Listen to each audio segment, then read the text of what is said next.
All right, well, the mainstream media is not happy about Republican victories in the midterms, and it looks like they have found someone to blame. A recent Vogue headline asking the question, why do white women keep voting for the GOP and against their own interests? Here to react with that, Tammy Bruce, Fox News contributor and president of the Independent Women's Voice.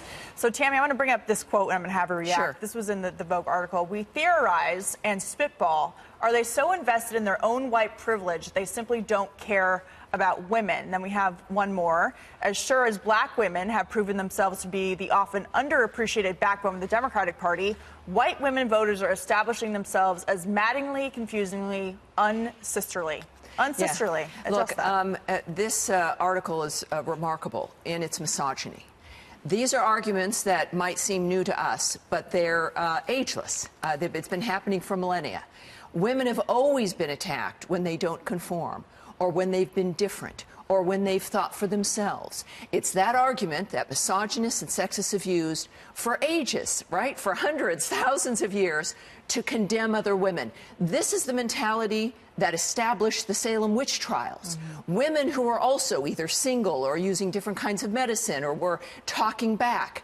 This is the framework that we're seeing. The irony of women who stand there and present themselves as supposedly the champion of women, condemning women for making choices that best suited them, when I thought that was the entire point of the feminist movement. And now here they are using Vogue, of all magazines, to condemn women for being different, but it's also an attempt, I have to tell you, Katie, to try to divide women from the men in their lives, to not be part of necessarily the family unit, their community, what's important for their own future, and to say, not even suggest, that if you don't think the way we think, and that's one of their other complaints, right, how do we get them to believe what we believe or to think properly or correctly?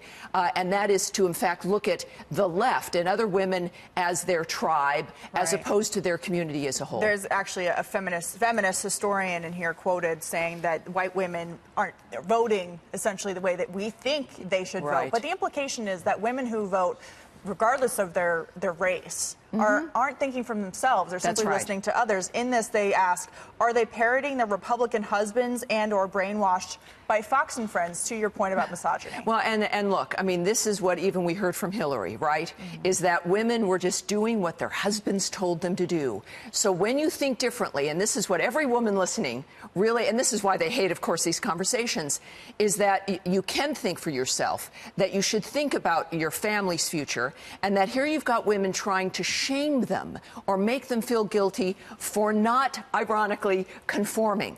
Right. And so this is it. It's the argument and the misogyny in that if you do think for yourself, we are going to call you mindless or brainwashed or not your own person or in the control of someone else. We have come too far. It's the 21st century, and this is what the Republican Party needs to recognize as well. Those women will hear an argument about the conservative ideal. They will think for themselves. They do all the time. But the Republican Party and Donald Trump, the new GOP, needs to step up. On Tuesday, it was the old GOP that lost those women. Those women want legitimate arguments about health care, national security, safety, and immigration. And the Republican Party is the one that's going to give it to them. All right. Tammy Bruce, well said. Thank you so much. Appreciate it.